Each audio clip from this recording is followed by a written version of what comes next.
Oh lah dalah. Kanthi playon keplayu-playu kabeh iki Prabakasama wis kondur ana ing pertapan Kapuk Selombo. Ataswati wonten dawuh napa Rama? Iki kaya calon garwamu wis kondur mbagekna Ataswati. Nyuwun pangapunten ngaturaken pambagya Raden. Ya oleh pangestu Mukarara siji apa diajeng Ataswati. Ora ya becik kabeh ana ing pertapan Ataswati mboten wonten rubeda punapa Raden. Woi lah dalah kula kados dene ngentosi watu item sliming palwa gabus. Lajeng kados pundi dawuhipun utawi kawontenanipun ari kalenggan punika Raden? Rama Penemban ora bakal genti tapak aku bakal nampa pasuwetane Ataswati nanging abot sanggane anggonku bakal minangkani awit adoh lintang lukune durung mangerti papan dununge Penemban. Lajeng punapa panyuwunipun ingkang Rama Sudarma panjenengan Raden?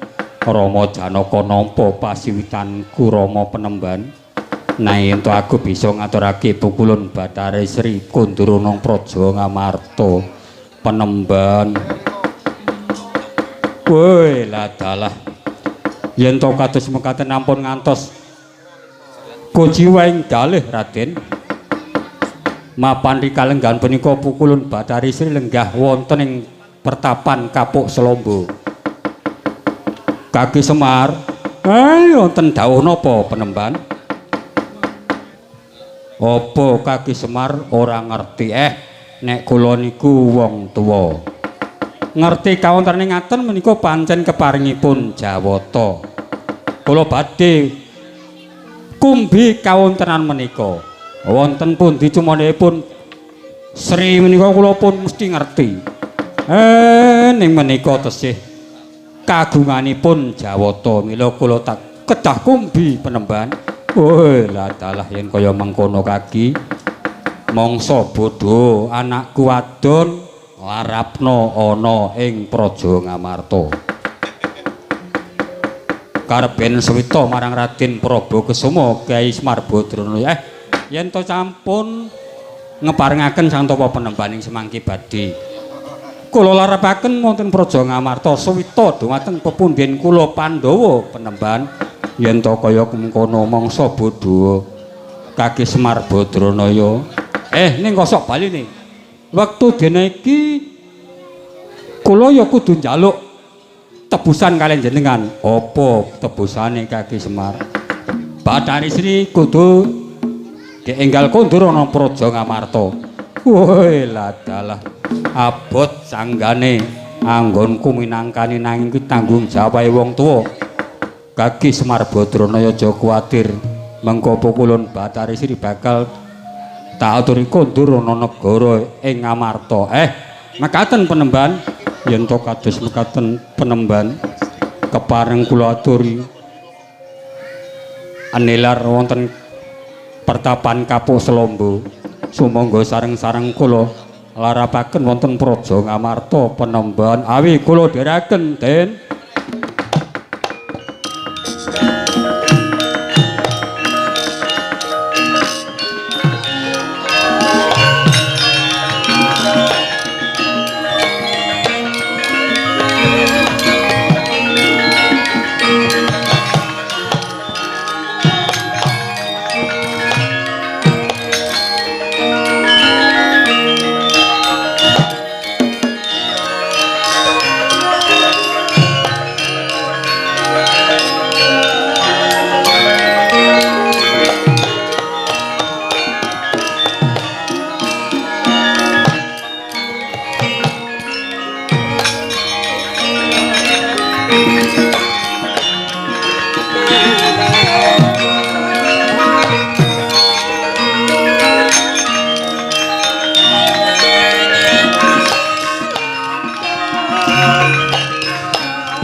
Raden Prabakusuma ana dawuh ngapa Penemban? Kaki Semar Badranaya.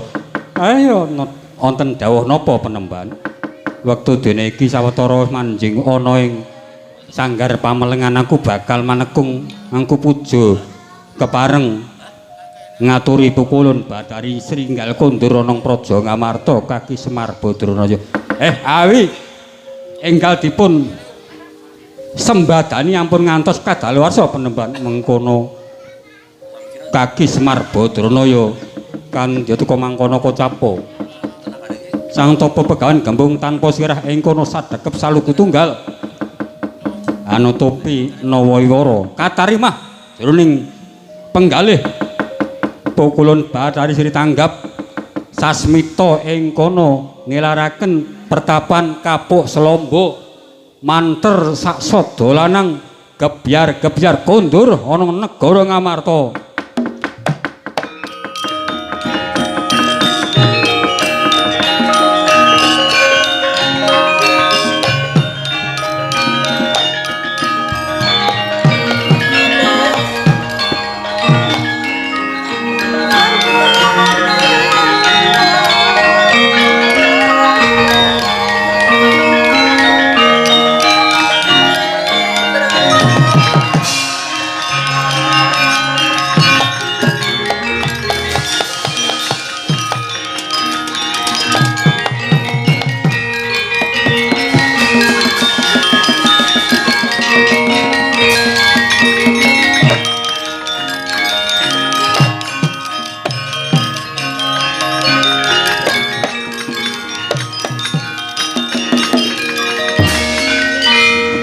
Woi lah dalah wis bisa kondur ana negara Ngamarta. Prabakusuma matur sembah nuwun Penemban yen to kaya mengkono ayo enggal agi-agi sawana negara Ngamarta bakal tak dawuh putramu Antaswati matur sembah nuwun nggih kula titip anak kula wedok Punataswati mengkono Baba Begawan gembung tanpa sirah Kaki Semar mangsa bodho mangke cekap tanggal jawab kula Penemban.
Ora kleru iki kaya Baba Begawan gembung tanpa sirah tak jaluk pukulun Bathari Sri Agus mawantu-wantu aja ngocap rasani pukulun Bathari ora diweke prasa tangan sak budimu.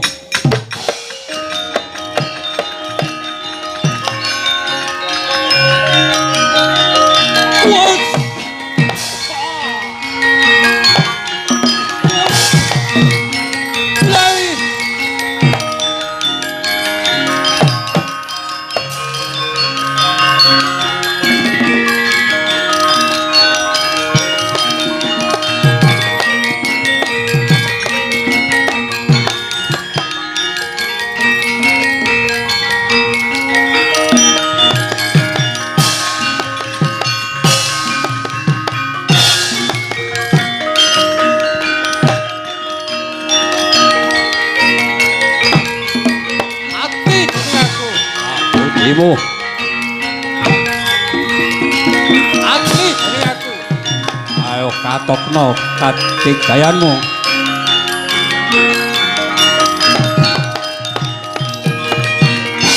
kacarita Prabu Ataswara ing kono sutik kasurane mengsah ngasta curiga den cocokaken wonten ing netrane Begawan Gembung tanpa sirah kocap ing kono nandhang muta padha sakala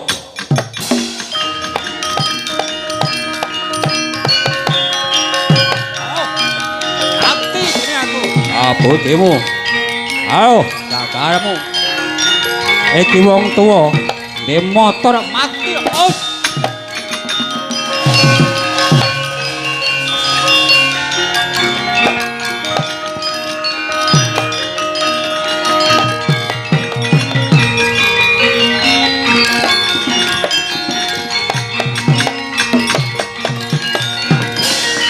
woi lah dalah nggo senenge dhewe Ataswara wani karo wong tuwa nganti curiga tamake ana netraku nganti ora bisa weruh apa-apa nganti wuta.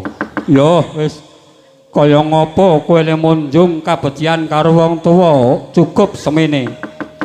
Paksa tak tegeli kowe Ataswara.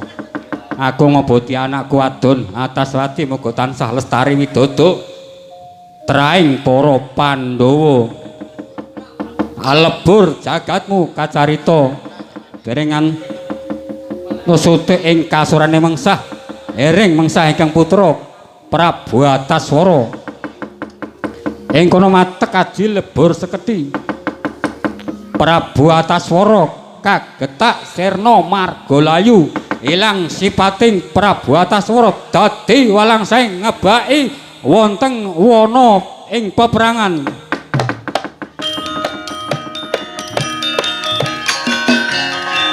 woe lah kaya ngapa kowe Ataswara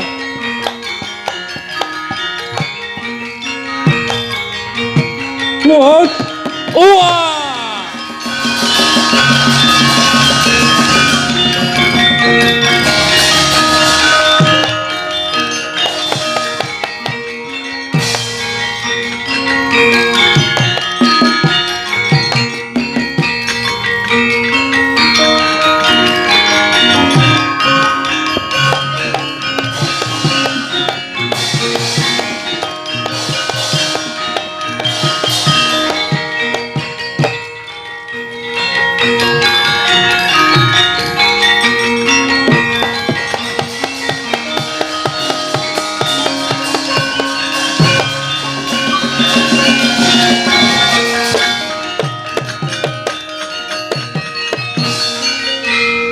saya kathah ing kono walang sangit ngebaki wonten wewengkon praja ing Amarta elo-elo dirasa Begawan Gembung tanpa sirah ing kono ilang sipating Begawan Gembung tan sirah dadi walang kopo-kopo nedha walang sangit satemah musna padha sakala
iki kaya anakku lanang Prabakusuma wis bali ana negara Ngamarta mekaten Rama kowe gandeng kanca karo Anadya iki sapa punika pun garwa kula diajeng Ataswati putra ing pertapan Kapuh Selamba Rama kok ayu wis jan Ndara Janaka ki wis sepuh ya ana ayu dirasani jan nek kebangetan temen ngulik kok iso ayo karang wong duwe kelainan dhewe-dhewe ya ora apa-apa ya ngono kuwi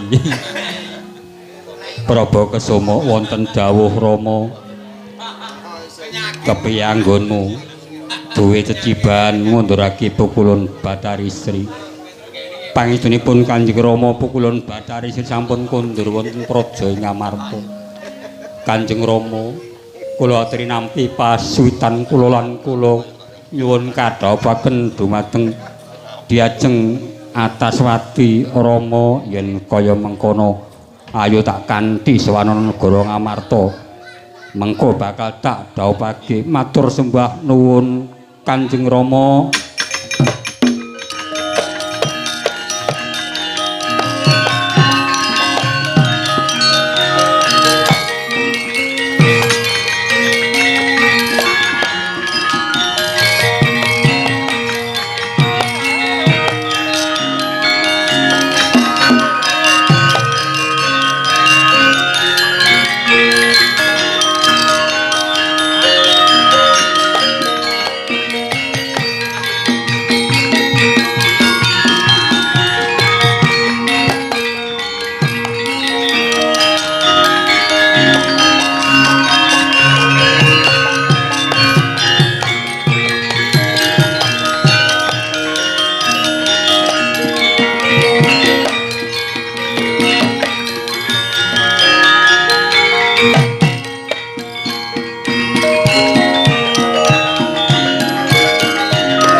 Dimas Werkudara.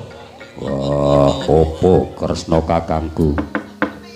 Wektu dene iki putramu Prabakusuma wis gandeng kaca karo Dimas Janaka lumarap ana ing Tinggil Binaturata Yayi. Wah, yen kaya mengkono. Aja nganti wong tuwa ora pas karo kahanan. Ayo enggal didhawuhake Prabakusuma karo Dewi Ataswati. Mengkono Dimas Werkudara. Wah, iya, kathet kaca wonten paring pangandika kula dawuh. Wis bisa kasembatan Prabakusuma mboyong kundur pukulun Bathari Sri. Ketela wis bisa gawe padang trawangan kananing praja Ngamarta Gatut Kaca. Matur sembah nuwun wa. Lajeng wonten dawuh punapa ing putra ing pringgodani wa. Wektu dina iki para wadya bala ngatas angin pedhanging jabak Jatiranang Jatingarang ngamuk ana ngongkon praja Ngamarta Gatut Kaca mangsa pudha singkirna suwai kula nyuwun tambahing pangestu Kanjeng Prabu Werkudara putramu diawat-awati Werkudara tresna kakangku tak estoke nyuwun tambah epeng itu Kanjeng sing ati-ati Gatotkaca.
Gatotkaca katikin taring yagana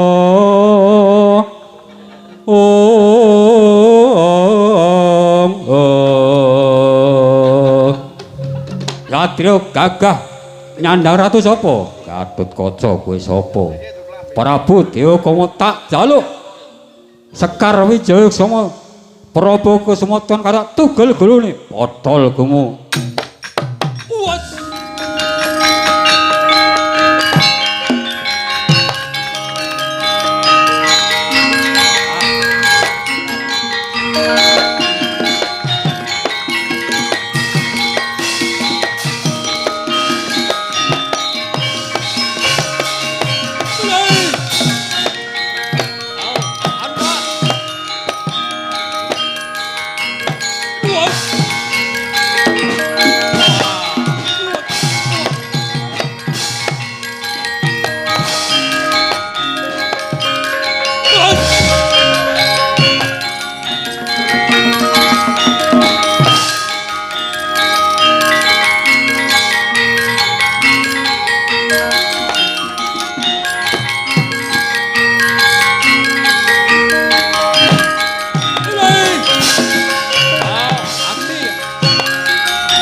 Prabu Dewa Kumala ing kena-kena kacandhak mestakane Detuntir Serna Margalayu.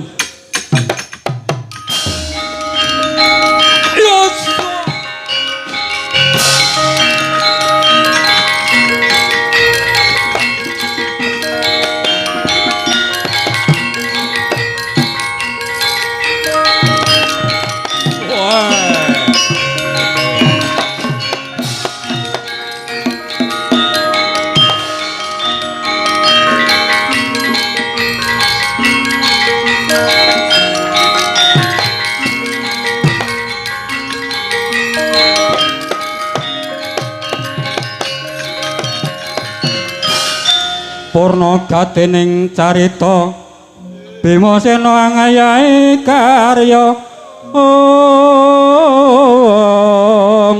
bengkas aratuning bawana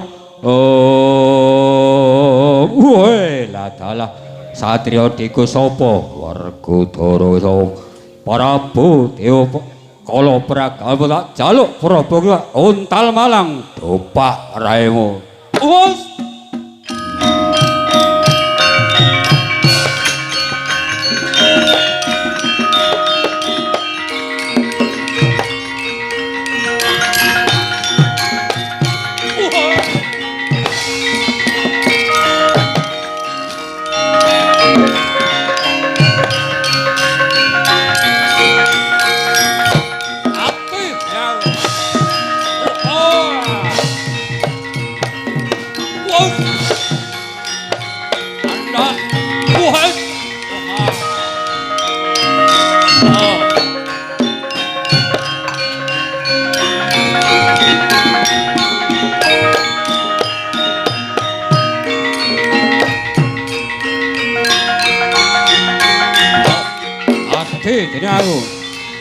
Wes.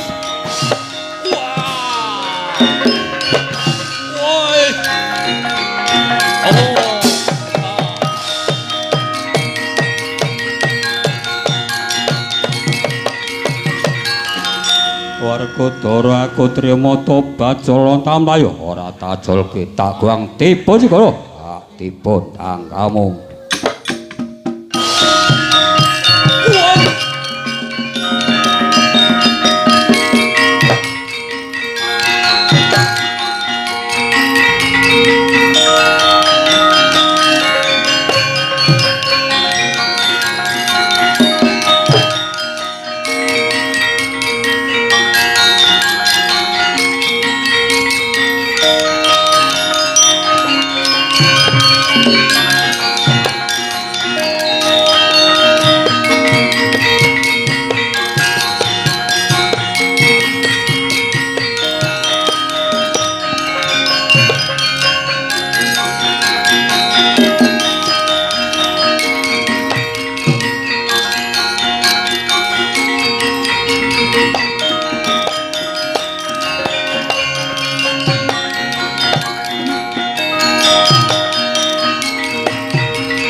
Dimas Janaka wonten dawuh Kaka Prabu.